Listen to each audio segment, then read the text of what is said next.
Welcome to Retirement Decoded with your host, Scott Tucker, where we break down the complexities of retirement planning to give you clear, actionable advice. Whether you're just starting out or getting ready to retire, Scott's here to help you make informed decisions and secure your financial future. Tune in each week as we simplify the process and decode the path to a stress-free retirement. Now, here's your host, Scott Tucker. Well, welcome to Retirement Decoded with Scott Tucker. I'm your host, Scott Tucker. My trusty co-host on the podcast is Associate Advisor Andre Hootie. Say hello, Andre Hootie. Hello, Andre Hootie. So we're located in Chicago, Illinois, but we help folks all across the fruited plain with their retirement planning questions. Now we go to the listener mailbag. Mary writes into the podcast. She says, Scott, I believe my net worth is sufficient for retirement. So that'll be our topic for today's episode. I believe my net worth is sufficient for retirement. How many times have we heard that, Andre? Just about every day. So we'll pick this apart a little bit, Mary, and thanks for writing in the program. We need somebody to raise their hand, as it were. We don't live off our net worth, right? And I don't think that's what she meant to say. I think she meant to say like investable assets. Yeah, probably. A lot of people get that mixed up. Well, we're nerdy financial planners, so we're real sticklers and pick people apart, aren't we? Yeah, well, I mean, we have to be, right? We're mean people. No, but net worth. So if, Mary, say if you had $1 million paid off house, that would be certainly part of your net worth, but would not be an investable asset. You wouldn't, Andre, you wouldn't get up on a ladder. Well, you shouldn't in retirement get on a ladder. You wouldn't get up on a ladder and start taking the shingles off and selling them off one by one. Yeah, probably not the best idea. It's probably not a good, you know how many shingles, Andre, how many used sun bleached shingles or singles? Maybe you could, Andre, do you think you could turn shingles into singles? Take them to the grocery store? Yeah, I mean, why not? Anything's $1 a possible shingle. nowadays, right? I was going to say with today's inflation, how many shingles would you have to? It's almost like how much wood would a woodchuck chuck if a woodchuck could chuck wood? How many shingles would you have to peel off your roof and sell them off one by one for $1 a piece to get enough money for groceries? Oh, with groceries nowadays, you might just have to sell the whole roof. Andre, when I was in 7th grade, I was voted wildest imagination. I was the only person surprised. I can't say I'm surprised. So I'm going to read Mary's entire question, and then we'll go through parts of it. So Mary writes in the program, she says, Scott, I believe my net worth is sufficient for retirement. With 2/3 in regular brokerage accounts, I'll just pause there. That's that word. I'll just read it. With 2/3 in regular brokerage accounts and 1/3 in qualified accounts. Okay, so brokerage accounts, I guess I have to stop and explain a little bit. So a lot of folks say brokerage accounts. I think a better term, Andre, is the tax treatment is non-qualified. Exactly. And that means it's not a qualified retirement plan. Yep, so it's not tax-deferred and not tax-free growth. Yeah, because a lot of people will call it a non-qualified account. They'll call it a brokerage account, and some people will call it an after-tax account. Yeah, which is it's not an after-tax account. No, it's not. There's still taxes. Yeah, so if you do certain things in a non-qualified account, you can generate short-term capital gains, long-term capital gains. It's not quite an after-tax account. People mean they fund it with take-home money. Exactly, but it doesn't grow tax-free, and that's an important distinguish. Yeah. So, Scott, I believe my net worth is sufficient for retirement. 2/3 in regular brokerage accounts. We should call those non-qualified accounts. That's okay. That's what we're here for. That's why we're learning. And then 1/3 in qualified accounts. Now, Andre, when she says qualified accounts, what type of accounts are qualified accounts? We're looking at traditional IRAs, traditional 401ks, 403bs, TSPs. There's a whole list of them. And then also the Roth versions of all those too. Yeah. So she's got 2/3 in what she says are regular brokerage accounts. We now know to call those non-qualified accounts, and that they're not after tax. They're non-qualified. Mm-hmm. And then the other third of Mary's investments are the other third are in qualified accounts, qualified retirement plans, qualified by who? The IRS, the Internal Revenue Code. Yep. Our friends who are in Washington. Friends? They have office locally here in Chicagoland, and then in Chicago, and then they have them all across the country. Okay. Yeah, there's one near you folks. They have one in Schiller Park, not far from our office. Really? I did not know that. Yeah. Well, they don't put a sign on the building, I think, with good reason. Yeah, probably. Not everybody has a positive opinion about the Internal Revenue Service. Yeah, well. Wait, is it Internal Revenue Service or Eternal Revenue Service? I think it's both. You can never get away from them. You can't get eternal. Well, you could get eternal life, perhaps, depending on your faith. But you can't. But you. Maybe you can or you can't get eternal life. But you certainly can get eternal revenue. Mm-hmm. if you're the federal government. Yeah. So 1/3 in qualified accounts, qualified by who? By the IRS, of course. That's as Ed Slott would say that, our friend, the CPA. Now, so qualified accounts could be traditional IRA or Roth IRA, and on and on and on. 401k, 403b. 457b, Andre, of course, they call those deferred comp plans, right? So a 401k, a 403b, and 457b are all like a 401k, really. They're just different kinds of 401k is kind of the way to think about it. And then TSP, Andre, which is thrift savings plan. Thrift savings plan. I didn't want to cut you off there. I didn't quite signal you that you didn't want to interrupt. So TSP, a thrift savings plan, and that's for our federal employees. Exactly. And a little fun fact for those that didn't know, the 401k, 403b, that's actually the tax code number. Yeah, there you go. So if you're up late tonight reading the tax code, that's where you can find the 401k in section 401k. Yep. Yeah. Just in case you wanted some extra reading. Or maybe you don't want to read through all of it to get to 401k. When are they going to talk about 401k? Well, they're going to talk about it in section 401k. Right, exactly. So anyway, sorry for interrupting. It's a crazy world. No, it was actually a hand gesture to you to interrupt, and you didn't interrupt. And then people thought, oh, he doesn't know what a TSP is. Oh, yeah, probably. No, we work with them quite a bit. We have a client that I was in the Navy for 5 years, and one of our clients was in the Navy, and he was a postal clerk in the Navy. And now he works for the U.S. Postal Service, and we just helped him with his TSP, or thrift savings plan. And what a lot of folks don't realize, while we're talking about TSPs ever so briefly for our federal employees, TSPs, they also do have a Roth option, and you are also able to get a 5% match on the TSP or Roth TSP. Yeah, that's just free money sitting on the table there for you. Well, it's not free. Well, you have to put some money in, but our client that works for the post office, they keep them hopping. They get them flying coast to coast and border to border. I don't know how he does it. It's just constant. Yeah, I don't know. Well, that's why he's talking to us about retiring. I guess so. If you ever want to get on our phone calendar and talk to us about retiring or whatnot, get your questions answered and your answers questioned, we always offer a 15-minute free phone consultation. We can help anybody anywhere in the United States. And so you just go to tuckerretirement.com. At tuckerretirement.com, you can see our phone calendar. Click and pick a time, schedule yourself, and we'll spend 15 minutes together in the coming week. So Mary says, I plan to retire in 6 months, assuming a 25-year retirement. Boy, I hate to keep stopping in the middle of her question. Her question is about a paragraph long, though. Oh, wow. She plans to retire 6 months from now, Andre, and she's assuming she'll be retired 25 years. Well, we hope you stay retired once you retire, but we need to make sure it works first. Well, how do we know that we only need our money to last 25 years? That's one question. That's also true. And how did she say how old she is? How many years of life experience, Andre? Okay, right. Don't be ageist with Mary. I didn't mean to be rude. I'm sorry. How many years of experience does Mary have? She doesn't say, but she didn't say. She didn't say how many years of experience she has, but she said she plans to retire in 6 months, and she's assuming a 25-year retirement. Now, Andre, our most experienced client, this year she just turned 99. Yeah, and she did not expect to go that long. Her family didn't. No. So I mean, I'll ask her when she turned 99 recently. I say, when you were 59, do you think you'd still be here at 99? She's like, no. Yeah. I mean, right there. My mom retired at 59. My mom was a registered nurse at Sparrow Hospital in Lansing, Michigan. On Michigan Avenue. You know where that is, right, Andre? Oh, yeah. No, you don't. And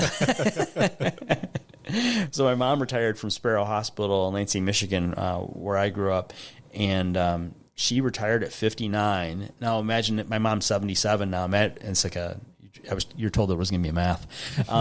So she retired at 59. She's now 77, still going strong. Now imagine if my mom lives to 99. That's a 40-year retirement. Yeah, that's almost double almost double what Mary. Yeah, so Mary is maybe selling herself short, thinking she'll be around 25 more years.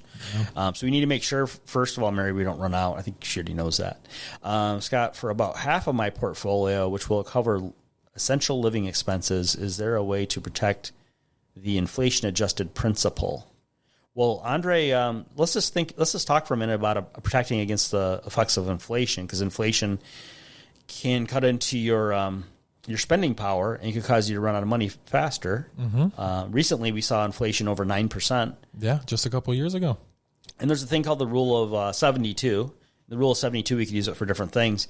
But as you know, Andre, you've heard me say it a million times. If we had 9% inflation, so we take the rule of 72 divided by the rate of inflation. If we had a constant 9% inflation, the spending power of our cash would be cut in half in just 8 years. Yeah, that's scary to think about because I mean most people's retirement is 20 to 30 years, and if you have inflation for that long, that high, your buying power gets cut in half once, twice, maybe even 3 times. We see a number of people retire at 60 or 65, and they think we're the crazy ones because we want to make sure they have money until they're 100 at least. Yeah, but our most experienced client, right? Sorry, I won't name her. I don't want to out her. She could be listening to the podcast. She might not be happy with that. She still looks very good. I mean, she looks like she's like 85. Yeah, it looks much younger. So our most experienced client is 99, and then people look at us funny. They look at us funny anyway, especially me. And they come to see us when they're 60 or 55 or something, and we say, well, we want to forecast your money out. We want to make sure you don't run out of money till you're at least 100. Well, this is why, because we can live a long time. So for about half of my portfolio, which will cover essential living expenses, is there a way to protect the inflation-adjusted principal? I think what's even more important, Andre, that we talk about the ways that you do not protect against inflation. Yeah. One would be, hey, Andre, do your grandparents still stuff cash in the mattress? Unfortunately, I've tried so many times. Don't give their address out over the air. Yeah, that might not be a good idea. So we have a lot of folks that are kind of old school, right? And a number of our clients are this way. And they like to put money in the bank, and sometimes they'll... We just had a gentleman the other day in the office in Chicago, and we just had a gentleman come in and see us in person. Some people get to us through the phone calendar at tuckerretirement.com. Some folks will have Zoom meetings with. We use DocuSign and FedEx and stuff. We have a client that we've never met face-to-face. He's down in Fort Lauderdale. Mm-hmm. He used to be a Chicago fireman, retired down there. But we've never seen him face-to-face do anything through DocuSign and FedEx and stuff. But anywho... we have a number of people that are pretty old school. Oh, the gentleman that came into the office the other day, and he has got probably too much money in cash, maybe not, and he's got it in a whole bunch of different banks. Yeah, I mean, it doesn't really make sense. Why make your life harder with all the extra accounts? Yeah. Well, people are worried about the $250,000 per depositor FDIC insurance. For many people, though, if you have more than $250,000 in cash, that's probably too much in cash. Yeah, you're leaving money on the table because you can, most banks right now, with interest rates coming down, they're starting to give, 3%, below 3%. I mean, your standard savings account is still at 0% interest rate or that 0.01. Yeah. So you're really, very low. Yeah, you don't get anything for having that cash. And I don't know. I don't think we have a single client that even spends that much annually. No, yeah. You know what? I was attributing, you know who I'm thinking about is that we saw just the other day, the gentleman, he actually, he had about $300,000 in cash. He wasn't the one with all the different banks. It was the lady that we did a Zoom with the morning before him. Mm-hmm. Yeah, she had it. She said 5 or 6 different bank accounts because she was at 250 here and 250 there and 250 everywhere. Yeah, and I mean, I guess on some extent, I get the logic. I just don't think I'd want to deal with at some point, perhaps $1.5 million cash in the bank is not a good idea. Yeah, exactly. I mean, so that's one way is not to think that we can keep up with inflation and outperform inflation by just stuffing it in the bank. Yeah. There are other ways. Some folks like things like the Treasury inflation protected securities. I'm not a huge fan of that. There are other better ways, a whole bunch of different ways, but we can't get specific into performance of portfolios. But there are portfolios that take little risk and can maybe outperform inflation by a large measure. And that's about all I can say, Andre, without going through a compliance colonoscopy. Exactly, yeah. But something to add to that a little bit is, it's a lot of people think it's that, risk versus reward. You always have to take more risk. But when interest rates are higher, and you can really get portfolios, you can get bond ETFs, you can get other sorts of ETFs, not just bond ones that produce either dividends or interest, and they're more reliable, I guess I would say, in times of higher interest rates. Yeah, and we can't promise returns on securities accounts because of the Investor Advisors Act of 1940. But the one thing you just said that was really important, Andre, and we have this. We have to say this a million times. It's like when you're a kid, your mom has to repeat things for it to sink in, and it's not that we're talking to kids, of course. Kind of the opposite. We help the seasoned citizens across the Fruita Plain there, Andre, and very smart people, and so we have to regularly tell folks, though, that are quite smart people who have done very well saving money for retirement, that it's possible to reduce the risk and in some cases increase the reward, or to get the similar upside they've been used to while decreasing the risk. We see people quite often that are willing to risk 30% of their portfolio in the next 6 months to possibly make 35% on their money in the next 6 months. Well, at what point have we outgrown the roller coaster, Andre? I mean, some people seem to never grow out of it, and we just kind of have to push them in that way. But yeah, I agree with you. It doesn't seem like a good idea to risk 30% of your portfolio when you're a year out from retirement. Right, or already retired. We talked to the lady the other day, and she's 75 years of age, life experience, and if 2008 happened again, she would lose, I think it was $1.3 million out of $3 million. Yeah. I mean, and I don't know how I would live with myself. And her main priority is not herself. Her main priority is to leave a legacy to her children. Yeah. And you know what's crazy? It's the market is more likely to lose, let's say if it does lose 30% this year, I don't know if the market, as far as I can remember and as far as I've ever studied, the market never returns 60% in a year. And that's what you would need to get back if you have a 30% that's a good point. loss. That's a good point. Yeah. So yeah, you're going to be stuck in that for a few years if you have just one bad year. It's very rare that there's an immediate bounce back. Once in a while, the Fed does something crazy and says they'll buy the S&P 500. But then, in a lot of the the market has been as the market gets more highly valued throughout time, you have to also consider that the money supply is being expanded. So in the stock market indexes are denominated in dollars, in the formula. I know it's points that they show you on the evening news or whatnot.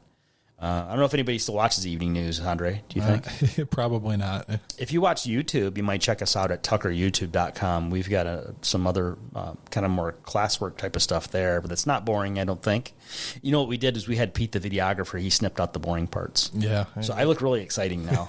I know I'm with a whiteboard, but man, do I look exciting because he snipped out all the dead air. So tuckeryoutube.com, you can check that out. So is there a way to protect the inflation-adjusted principal? Okay. And I'm not particularly interested in annuities. Well, I don't think that if somebody's trying to sell you an annuity, I don't think that is a thing that ought to be sold. I think there are some really good ones, and well, there's more bad ones than good ones, actually. Let's say that.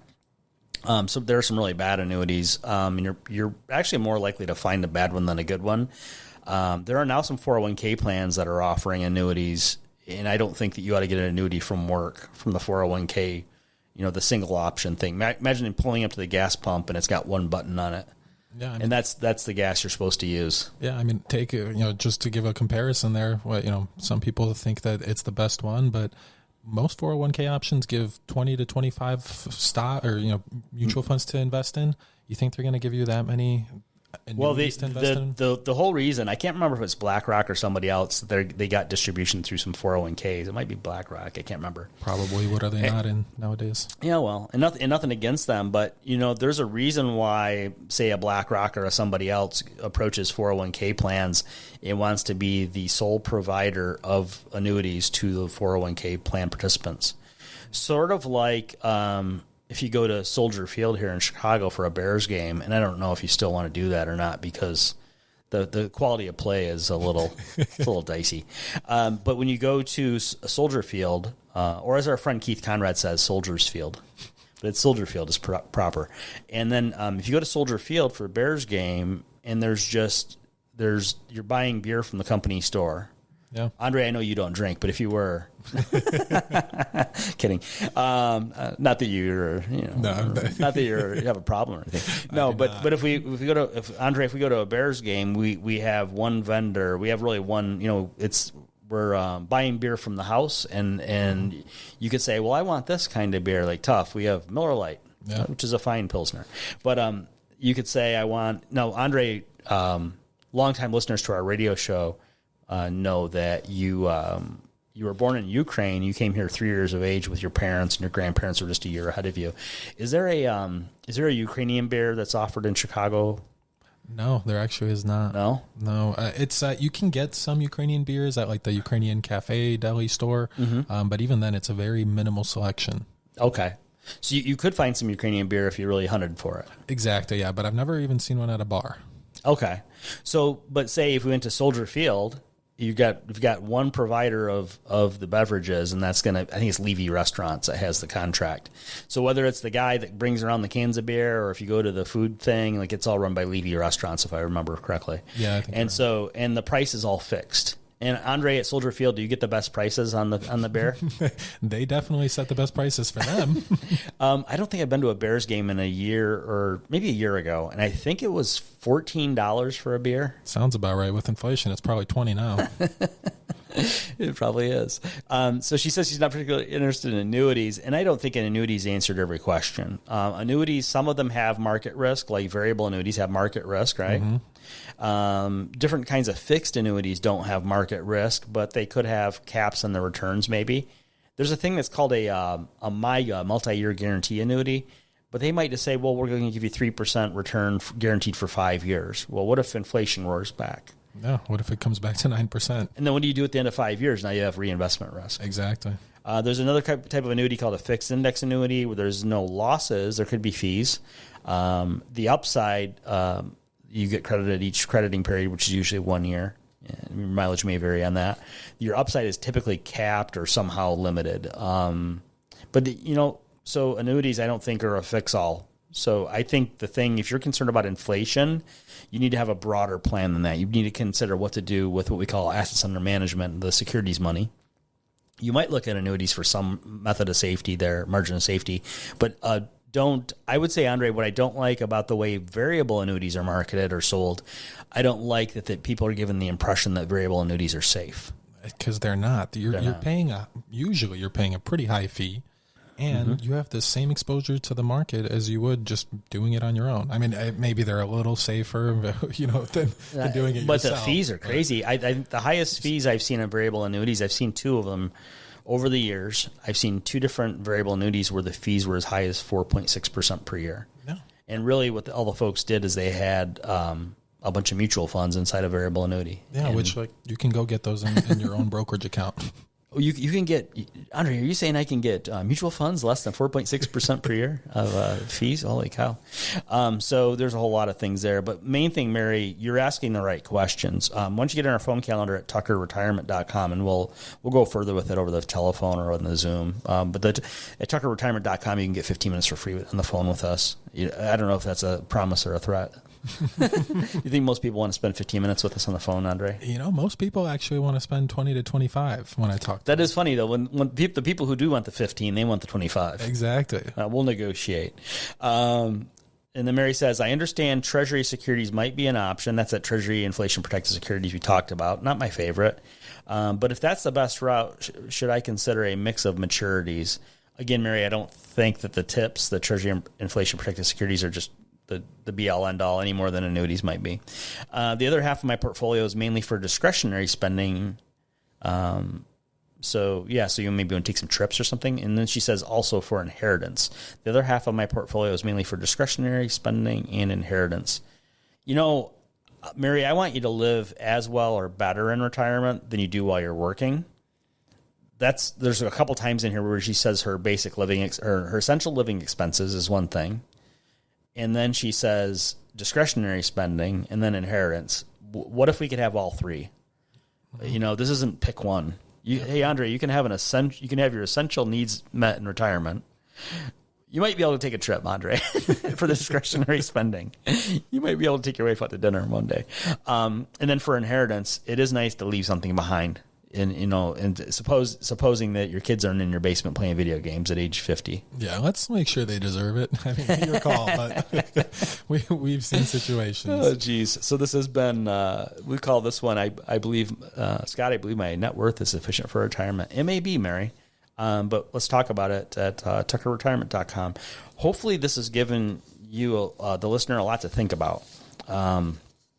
We are big on examining our assumptions and getting our questions answered and our answers questioned. If you want to do that, go ahead and go to tuckerretirement.com and we'll talk to you in the coming week. Well, it's been fun. It's been real fun. We'll talk to you next time. Scott Tucker Solutions, Inc. has a strategic partnership with tax professionals and attorneys who can provide tax and or legal advice. Neither the firm nor its agents or representatives may give tax or legal advice. Individuals should consult with a qualified professional for guidance before making any purchasing decisions. A Roth conversion is a taxable event and may have several tax-related consequences. Be sure to consult with a qualified tax advisor before making any decisions regarding your IRA. The views and opinions herein are those of Scott Tucker Solutions, Inc. and do not necessarily reflect the views and opinions of AE Wealth Management, LLC. Investment advisory services made available through AE Wealth Management, LLC. AEWM and Scott Tucker Solutions, Inc. are not affiliated companies. Insurance products are offered through the insurance business Scott Tucker Solutions, Inc. Scott Tucker Solutions, Inc. is an investment advisory practice that offers products and services through AE Wealth Management, LLC, a registered investment advisor. AEWM does not offer insurance products. The insurance products offered by Scott Tucker Solutions, Inc. are not subject to investment advisor requirements. Investing involves risk, including the potential loss of principal. Any references to protection, safety, or lifetime income generally refer to fixed insurance products, never securities or investments. Insurance guarantees are backed by the financial strength and claims-paying ability of the issuing carrier. This podcast is intended for informational purposes only. It is not intended to be used as the sole basis for financial decisions, nor should it be construed as advice designed to meet the particular needs of an individual's situation. Scott Tucker Solutions, Inc. is not permitted to offer, and no statement made during this podcast shall constitute tax or legal advice. Our firm is not affiliated with or endorsed by the U.S. government or any governmental agency. The information and opinions contained herein provided by third parties have been obtained from sources believed to be reliable, but accuracy and completeness cannot be guaranteed by Scott Tucker Solutions, Inc.